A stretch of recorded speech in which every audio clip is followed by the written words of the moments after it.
morning, YouTube family. I know you haven't seen us in a couple of days, but we have had some family visiting here from Ontario, and it has been a nice 4 or 5 days of visiting and just catching up and giving them a farm tour and getting to show them a few things around our local area that we enjoy. And so now we're kind of back to our regular schedule. So I want to thank everyone for their patience. I just woke up. You can probably tell I look a little sleepy.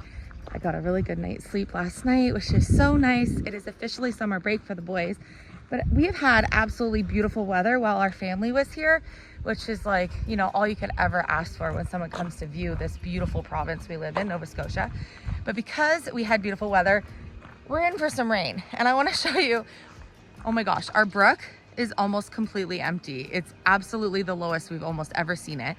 And we are in for some rain for the next couple of days. So I need to do something this morning, which is why I'm up before I'm really even awake, to do a job because it could start raining at any time and I absolutely need to get this done. First of all, we have a lot of really beautiful things growing along the side of the brook, like these beautiful ferns. But look at how rocky and low my brook is. So we definitely need some rain.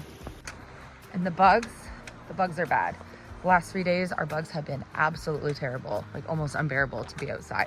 So I'm hoping that if I can get this done right now, it'll kind of beat some of the bugs this morning. We have been moving our chicken tractor along and it's doing so good and all the birds are doing so good. I'm just about to come out and do their breakfast. They see me coming. But if we're gonna have really bad rain the next couple of days, I wanna do something to cover the sides here because they often sleep in the corner, kind of like where they are on either side. So the point of raising our meat chickens, not only so we know where our food comes from, but also to save money on fresh chicken that we can have for our family. And so it really would be very counterproductive for me to go buy a $100 tarp or something that would be very costly to cover this. And so I headed to the dollar store and bought 2 of these thicker plastic clear tablecloths that are quite large, and I'm going to put one on the back side and one on the front side. This is just going to help some of the water from not going in.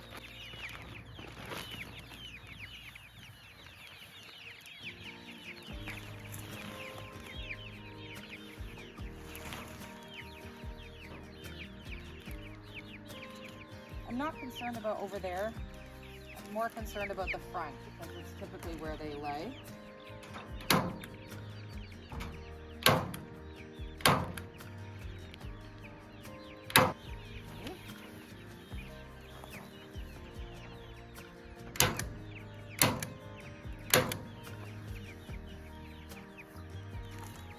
So the truth is that they aren't the smartest birds in the world. And so when it rains, they don't go underneath where it's sheltered. They just stay where they were laying and they let the rain soak them.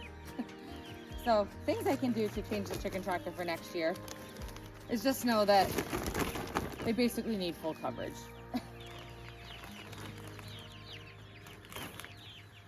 I chose clear because I want the sun to still be able to warm them up and them to be able to bask in the sun. Which is why I didn't do like a dark tarp or something.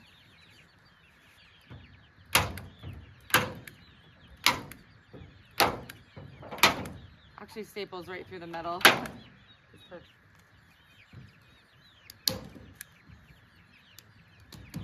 There you go, guys.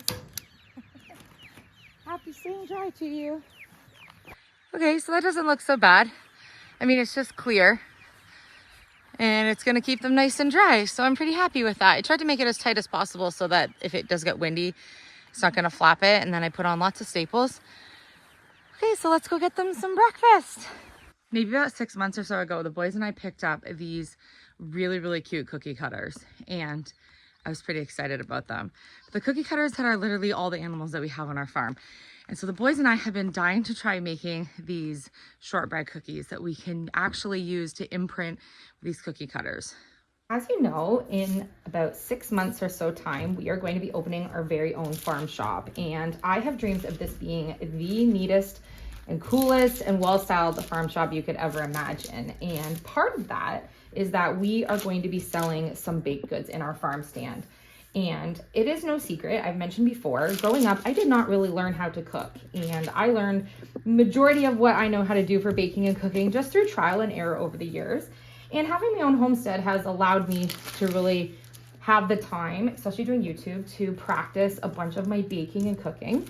And I'm no pro by any means, but there's a few things that I've learned along the way and tips that I can share with you.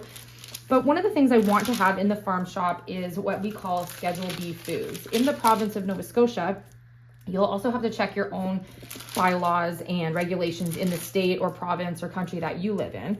But in Nova Scotia, I've gone through the process of making sure that I'm following all the guidelines that I need to be able to sell the things that I want to have in the farm shop. And Schedule B foods are one of the foods that don't require any refrigeration, that are essentially shelf stable.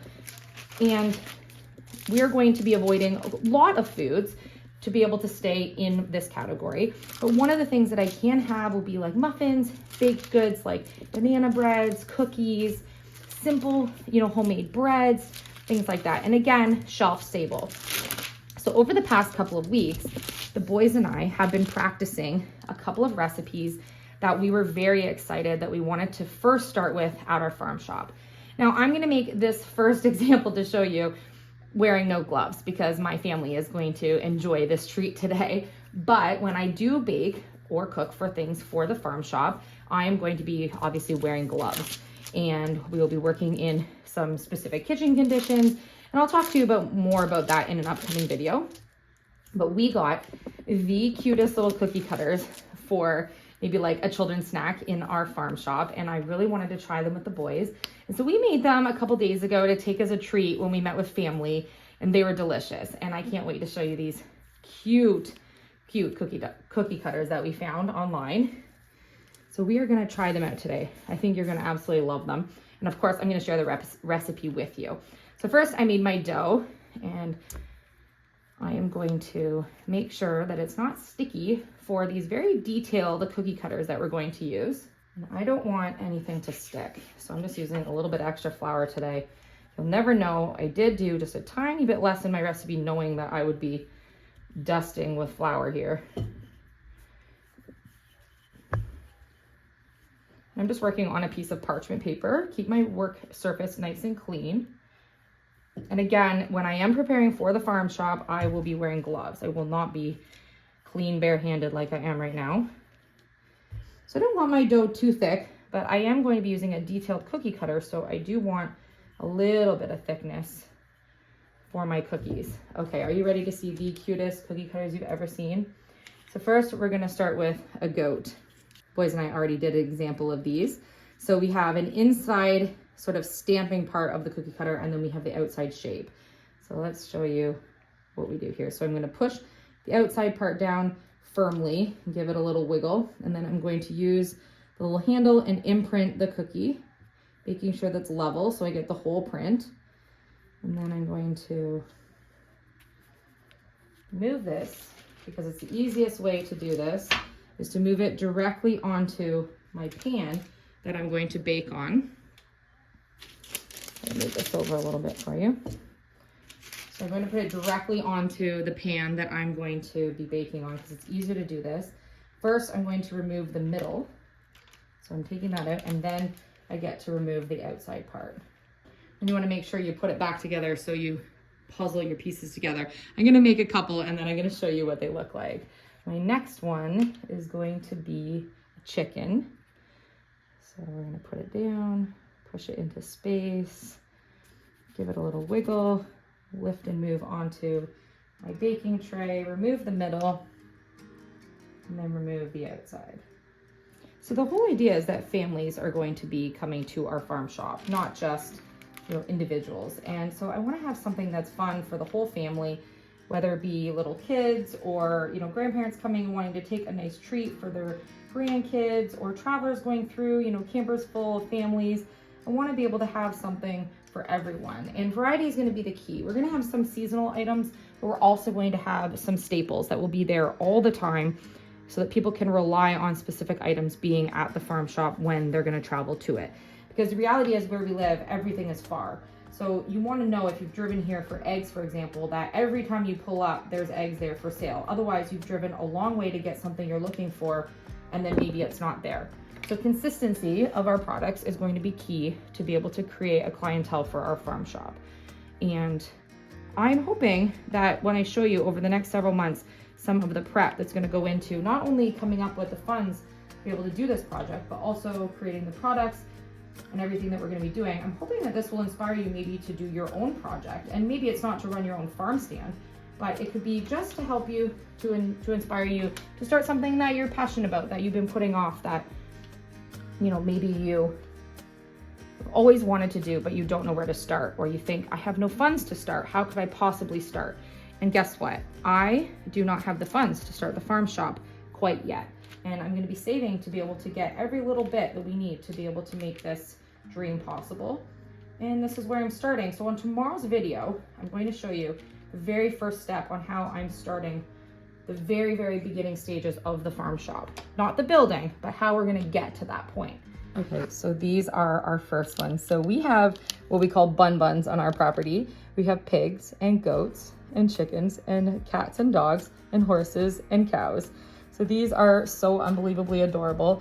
We also have other cookie cutters that we don't have on our farm anymore. Like, we don't have ducks, and we have turkeys, and we have sheep. Like, we have all the farm animals. We have a little windmill, and we have a donkey, and then there is a barn.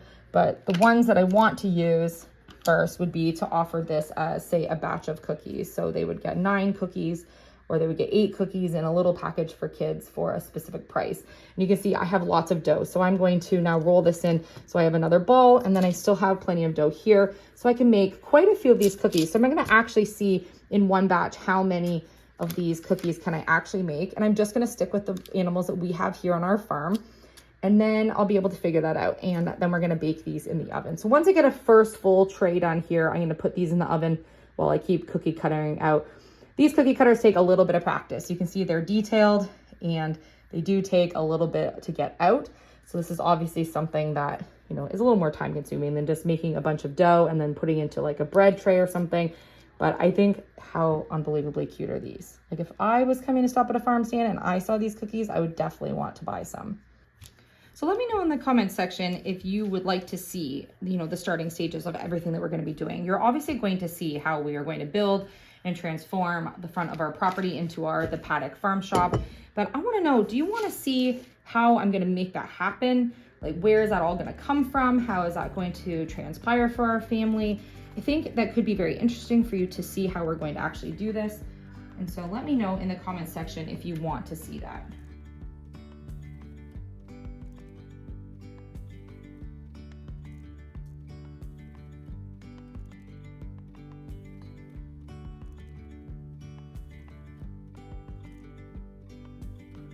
I chose to make shortbread because shortbread would really allow me to get the printing.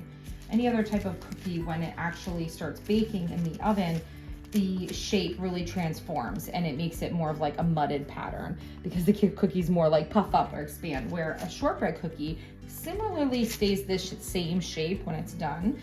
And then also these, I'm just keeping them the dough color, but you could use some food safe type food coloring to be able to make them different colors. But I don't really like to add any other color dyes or anything into food, especially for children. And so I think that this is just perfect the way that it is. And I think they are just sweet enough. Okay, we're gonna bake them at 325. The cookies are out. They're so cute. I absolutely love them. And I was able to get 28 cookies out of my batch, so that's great. I was just taking some stage photos. I think these are so cute. Look at how good they turned out. There was just 1 or 2 of them that maybe I didn't push quite hard enough. You can see I'm just practicing with how hard I need to push on some of the tops, like the little bunny's eye there. Other than that, the ones that I did worked perfectly. They're so cute. Come on, Henry. Come on. Good job. Come here. Good boy, Henry. Good boy, Henry. Okay, and we got the warm water going. Yeah, let's pour a bit of warm water on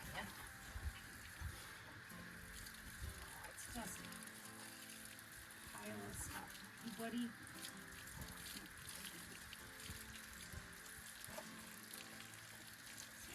So much better to get this off. We could really probably do it without having the halter on, but he is a bull, so you always want to do safe practice. And no one wants someone to try to pull brambles off their private parts, so I just don't want to upset them too much here. You can see the mud is kind of... I can't stop him if he wants to go anywhere, but I can lead him in a direction around. I don't want to... In a way. See, I can't cut anything off when I can't see yet. Right?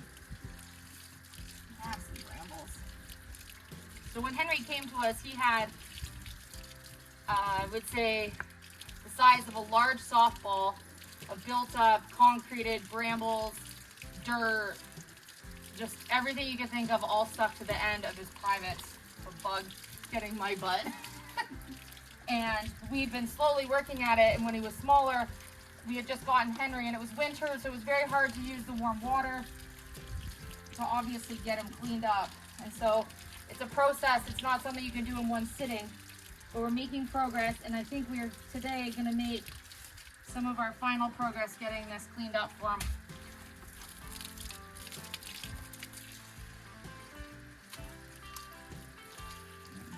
The next sections here. Bugs are getting me. Henry, your fur is so long I can't see under you. Look how much I got off. This is all stuck. Still have a bit more. Can you bring get a little more? I'll try from this side.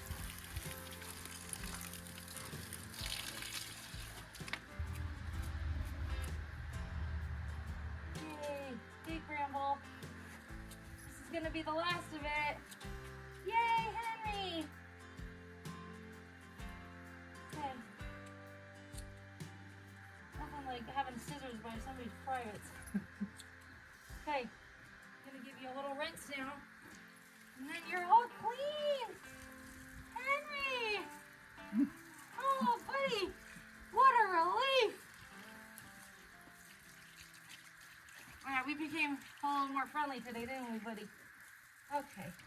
You know what? While I'm down here, just getting this cleaned off. All right, Henry. We got it. That was the last of it. Yay, Henry! Oh, our water stopped and then I came back. You must have been standing on it. Okay, here, maybe I'll give him a brush while you got him. Yeah. Can you just get him Can back? we walk him over here where it's nice and grassy? Yeah, he can eat? yeah, no, I can. No, I don't knock the tripod over, love.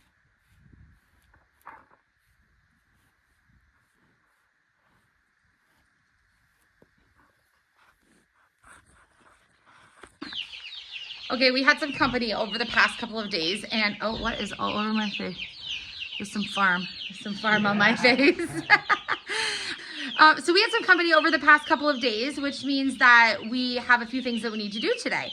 So we need to move those hens over from that little chick area brooder that we have in the garage and officially kick them out and evict them. We were gonna do it the other night and the weather got silly and I was like, this is not the time to shoot them over. So today, right now, I'm gonna hand them over to Philip and he's gonna put them in the hen house. And then we're going to leave the hen house closed for about 4 days, 3 to 4 days, obviously unless it gets too hot. But this might be the perfect time for us to do this because if it's gonna be rainy and stormy the next couple days, they're better to be in there anyways. If it happens to get too hot, then of course I'm gonna let them all out and they'll just figure out where they need to go with the other hens. But I'm hoping that for 3 or 4 days they can be blocked in the hen house with all the food and water and roost and everything they need so they can get used to that being their new hen house. These guys are so pretty, or these girls are so pretty, and the bigger they get, the prettier they get. So I'm so excited that we get to have some of these breeds of hens on our farm here. Not only for our own egg consumption, but also so we have plenty of eggs to sell at our farm shop. Because April's gonna come around really fast, and that's when we're planning to open the farm stand. So hopefully these girls will be laying eggs before we know it. Pretty hen. And I'm confident this one's a hen. Yeah. She has a really small comb. if the comb at all. Okay, look at her beautiful colors. I'm holding her strangely because we had to catch this girl. And she's going to be an absolutely beautiful hen. So to the hen house.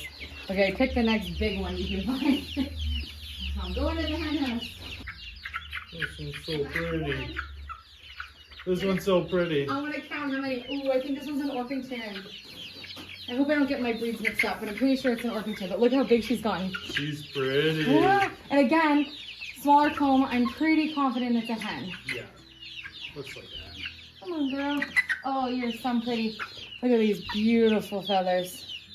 Oh, you're so soft too. She has the softest feathers. Oh. Beautiful. Okay, number 2, going to the hen house. Oh, she's so pretty. There's so many beautiful little ones, but we're just trying to get the bigger ones out of here so the little ones have more space. They can catch up. Oh, another one of those beautiful ones. I don't know what kind this one is. It's beautiful. Yeah, Could be we a have a mix. couple. I'm just excited. They're so beautiful. That could be a barnyard mix. I didn't really get too many of those, but maybe. Oh, you're pretty. Okay, so this is the 3rd one for the hen house. Did you get any barnyard mixes or no? No, I don't think so. No. Okay. I'm so excited to see all the different colors that each one of these hens are going to produce. I have no idea which color comes out of which hen, which egg color comes out of which hen, but Elysia does. So every time we're going to get a new color, I'm going to be like, oh, that's so awesome. Which one did it? All right, are you ready? I think that this is another Orpington. Okay, so this is number 4. You got another big one behind you too. Number 4. So pretty. She's pretty. Okay, so is this number 5? Yeah, even 5. coming, right? Yeah, and then you could also pass me that other big one that's the same as this. That one there probably could go too. Do you think? Yeah. Let's check. Right? Yeah, Is it enough, do you think? I think so. Just a little smaller than the other ones. Yeah. I don't know if you want to go any smaller So than that. that's 6. No, I don't. That's 6.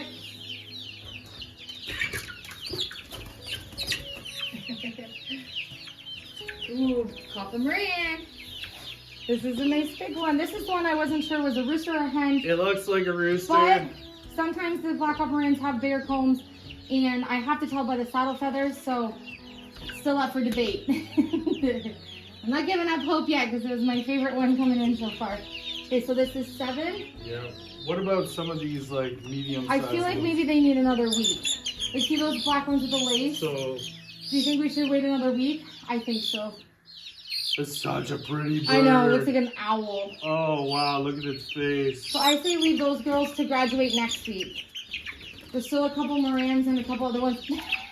Nice catch. Thanks. Like, there's some sort of mediums. I think they need another week. Okay. These girls were, Is you there know, an any inch other taller. big ones? This one right here, maybe. Yeah, you can get me that one. That one's sort of like, oh, I mean, almost similar to the one you just had. It feels bigger. Okay. So there's this one, and then there's that black one there too. No, a little smaller. Okay, so this leave one. this one. Well, you can give me that one, I think, but that one's a little smaller than this one, right? Yeah. Like, this one's borderline, but it's got all its feathers, so I think that's good for now. So is that 8 going in? I'm gonna double count. Okay.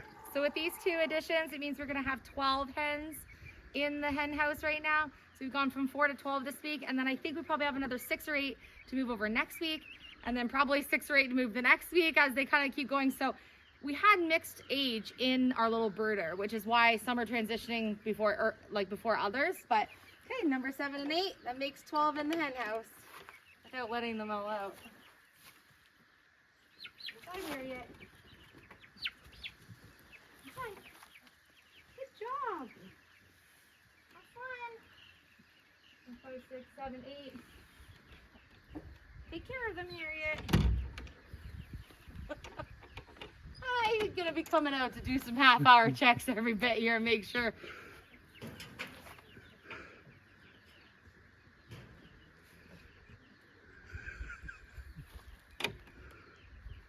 Harriet. One last scolding.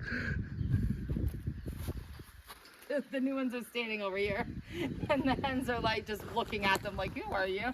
Why are you in our house? Oh. Okay, let's go get them some fruits and veggies. Maybe they can bond over dinner. We got lettuce, romaine, a little kale, tomatoes, a little cauliflower, a little cucumber, a little corn on the cob. The sun is shining and the weather is sweet. I'm gonna go down to the brook and see if I can inflate the paddle boards, so then we can do some late night paddle boarding, some early morning paddle boarding, some hot afternoon paddle boarding. I'm gonna pump them up down in the round pen so it's easier. I don't have to carry everything down. I'll use the quad to pump it up. I'm just gonna see if I can squeeze through here without dropping anything. Whoa! So far so good. Oh yeah. What a beauty day.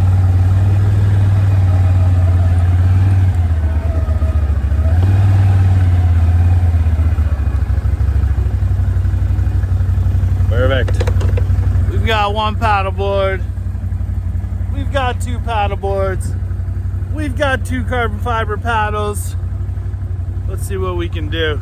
Last year we had a little bit of a leak in one. I don't know if where the inlet of the air goes in was a little loose, but I'm gonna try and tighten it up, see if that's the problem. If not, maybe we have a little leak. I can figure out where it is. Well, let's roll with it right now. One is good. We'll pump them both up, see which one deflates first. And maybe we'll go on a little tour. Try them out, test them out.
First one's done filling up.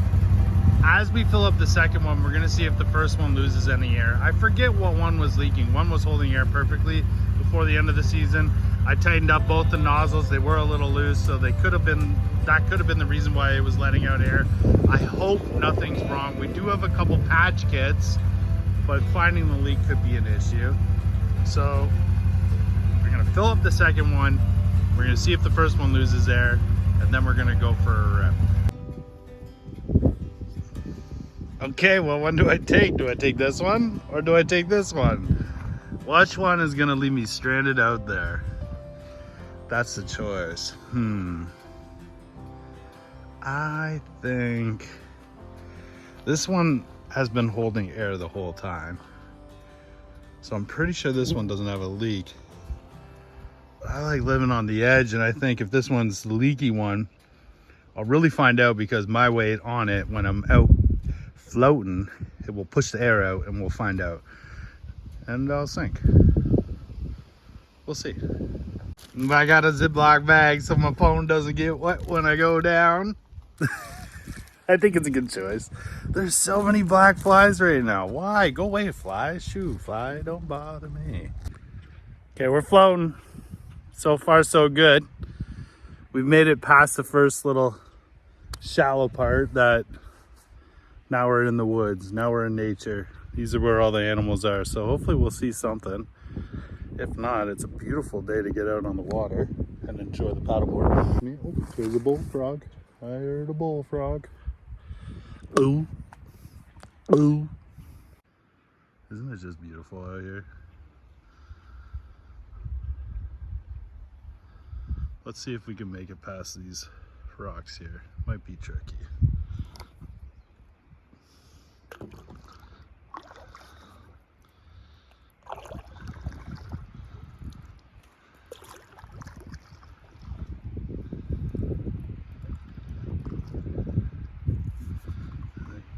Cut through.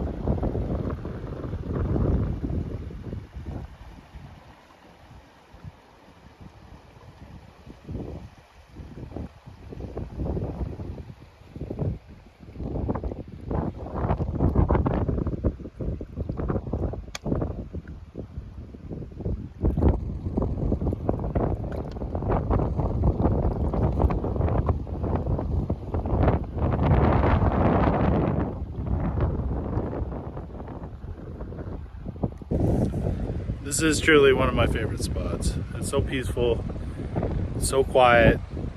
The water cascades down this gentle slope, creating a long waterfall for about a kilometer, and it's absolutely beautiful. It's beautiful to climb the rocks and walk the waterfall all the way up.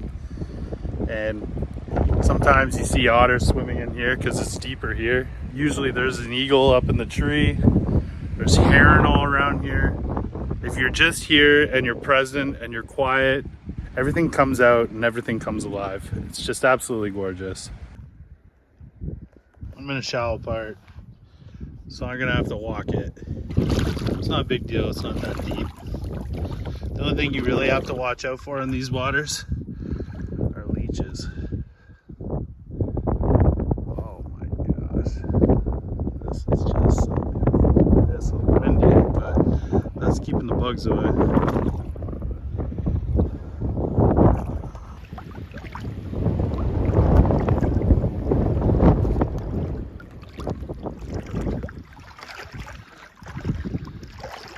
Usually you can paddle right through here, but it's been such a dry start to the summer. There's barely any water. Oh, something jumped right there, a little fish. I hope.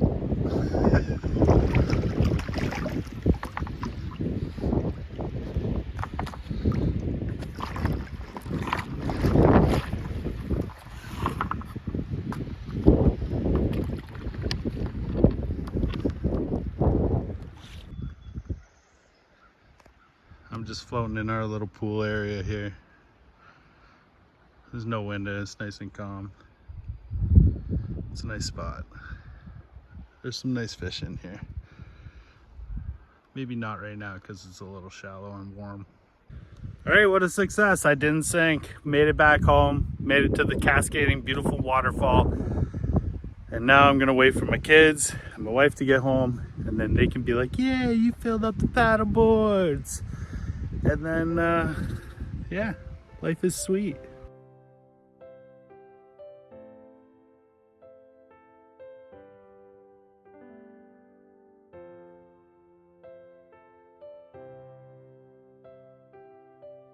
I'm going to end off this video and just inspire you to do something today that your future self will thank you for. We are constantly, as a family, working on things that we can do to not only set ourselves up for the next stages of goals we're working towards, but also individual goals for ourselves. And I'm working some of my own personal individual goals right now. I'll probably address them in a future video, but I'm gonna end this video and go for a little jog. I don't know if you wanna join me over the next couple of weeks, but I'm gonna go take a little jog. And I'm just doing it right here on my property. I'm going up and down my driveway. So I love you. Thank you so much for watching, and we will see you on tomorrow's episode. Leave me some feedback if you wanna hear more about how we're going to make our baby steps towards what we're gonna be doing with the farm shop. I love you. I love you guys so much. And I will see you on tomorrow's episode.